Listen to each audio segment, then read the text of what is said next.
Greetings, fellow moviegoers, and welcome to Movie Central, the place to talk about movies, TV shows based on movies, toys based on movies, games based on movies, and rides based on movies. I'm your host, Mr. CCS, and this is my pet gorilla, George.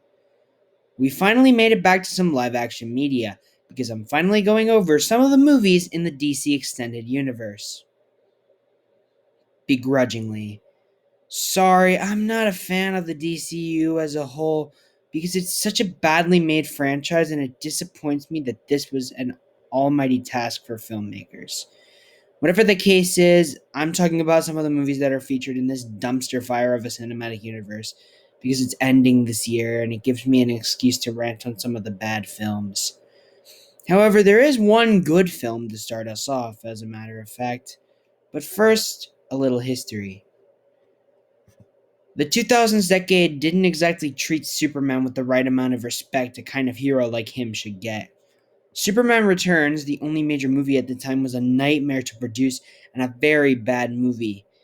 And the Blue Boy Scout appeared in two truly awful animated series at the same time: Crypto the Superdog and Legion of the Superheroes.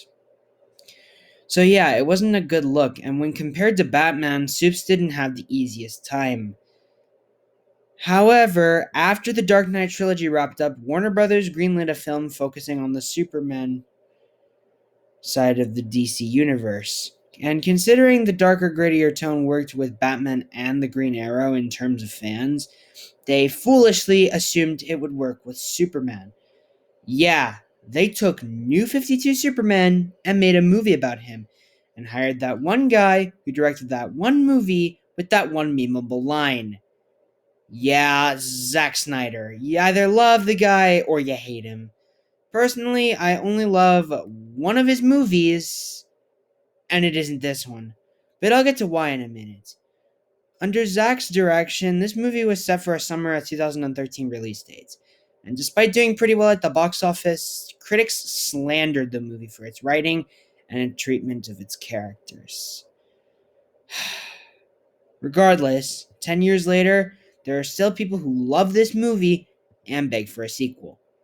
But, as a massive DC fan, where do I stand with it? We are going to find out today. This is Man of Steel. In a much darker retelling of the story, we see young Kal-El being separated from his homeworld of Krypton to be raised on a farm in Kansas by Jonathan and Martha Kent, played by Kevin Costner and Diane Lane as Clark Kent. However, many years later, a threat from Krypton's past arrives to destroy Earth in the form of General Zod, played by Michael Shannon. With the guidance of the spirit of Jor-El, played by Russell Crowe, Clark, played by Henry Cavill, must learn to become a god, and in turn, Superman. This is weird, because I don't exactly have a clear view of what I think Man of Steel is entirely. For the past decade, I really loved it, and I thought it was a great movie. But then I started to become a bigger Superman fan and realized they could have done a lot more with it. It's not a bad movie by any means. No, it's a really good movie. I just think there are things it could do better. I started to compare this movie to a combination of Superman the movie and Richard Donner's cut of Superman 2, a grand dark story with a lot of character development. What Snyder did better than Donner was fleshing out Clark's human side, a better Lois Lane, more stakes, and more threatening villains. However, Donner kept the lighthearted side of the character intact. As a matter of fact, Christopher Reeve is still the perfect live-action Superman. In a few years, I'll get my perfect Superman movie with James Gunn's Superman Legacy coming out in the summer of 2025, with both of these sides of Supes intact. But other than that, what do I think of how it handles the story? What are my thoughts on the characters, VFX, music, and action? Well, let's find out. So Henry Cavill is a good Superman. He's not my favorite, he's not great, he's good. What do I like about him? I like his conflicted side. He doesn't know what he wants to be, and that's a great character motive. And by the end of the movie, he goes through an arc, and I like that whole structure. Where he fluctuates, however, is how much the movie and writing really don't understand who Superman is. but it's not entirely its fault. The new 52 Superman is such a bland, unlikable little douche, and that was kind of the inspiration for this whole version of this character. Hell, even DC Animation knew that New 52 Superman kinda sucked, to the point where they had to shake up his characterization in that movie continuity, but I'll get to those movies soon enough, so you'll hear my definitive thoughts on that. Other than that, I like Henry Cavill as Superman, and it was very disappointing to see him turn into absolutely nothing. Thankfully, James Gunn knows what he's doing with these characters, including Superman, so it's good to know that we'll be getting a definitive live action Superman movie in the coming years. As far as Lois Lane goes, Amy Adams isn't bad, but she could be better. I say she's better than Margot Kidder's Lois, a statement that I will probably regret, but not my favorite version of Lois overall. My favorite goes to the animated Lois Lane, obviously. Adams portrays Lois in a way that isn't notable whatsoever. She's just sort of there. That's it. But Adams is a great actress, so I can't complain too terribly much. As far as the Kents go, Diane Lane is a great Martha, but Kevin Costner as Jonathan, yeah, not so much. I don't know if it's just me, but Kevin Costner is just one of those actors I just have to make fun of. It's him and Ken Watanabe that have voices so deep that I can't take them seriously nor understand their words. Costner's version of Jonathan isn't all too great either, because he actually tells Clark to hide his powers and not save anyone. As a DC fan, that kinda pisses me off. In the comics and several other adaptations, Jonathan explained to his son that he needed to save others with his powers, and that it was important that if he were to use his gifts, he needed to use them to help, not for his own gain. Kind of like with great power comes great responsibility, but for DC. His death wasn't as impactful either. In certain forms of media, Jonathan would die of a heart attack, like in Richard Donner's movie, which teaches Clark the lesson that he can't save everyone, even if he tried. Here, Clark could have saved Jonathan, but Jonathan tells him not to.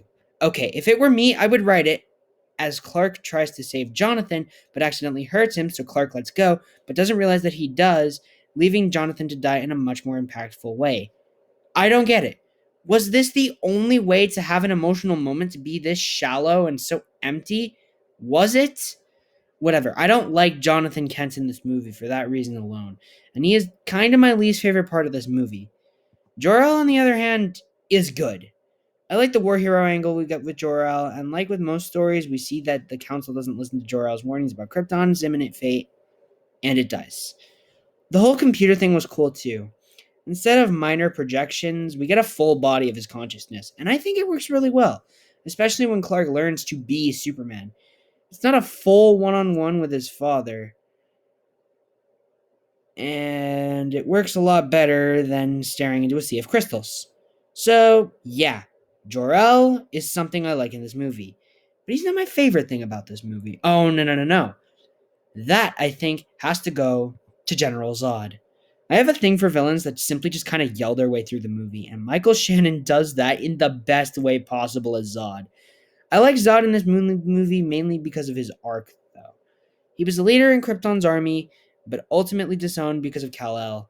After breaking free from the Phantom Zone, Zod goes nuts and makes his way to Earth in order to create a Krypton in his image.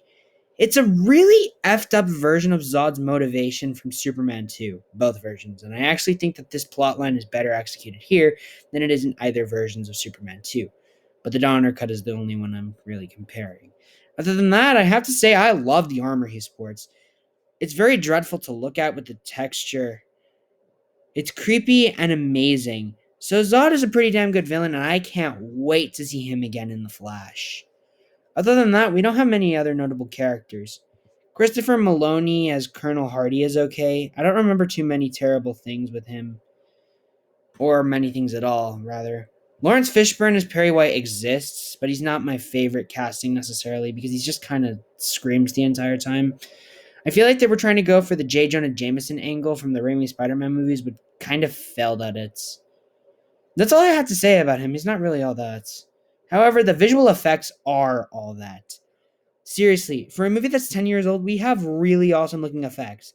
I love the Zod thing on the TV screens, and it amazes me how good it looks now. The spaceships, the destruction, flying effects. My god, this movie looks incredible even a decade later.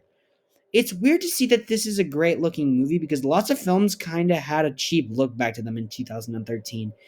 Percy Jackson and the Franchise Killer, After Earth, aka Two Smiths, and Jack the Freaking Giant Slayer, and a handful of others look really bad. This and Oz Great and Powerful are the best looking movies of 2013 because let's face it, there isn't much of another option. As far as the music goes, we have the man behind the Dark Knight, Hans Zimmer, who delivered a score that isn't my favorite Superman music related, but I love the main theme composed for Soups. It's hopeful and very much one of my favorite pieces in regards to main themes and DC characters.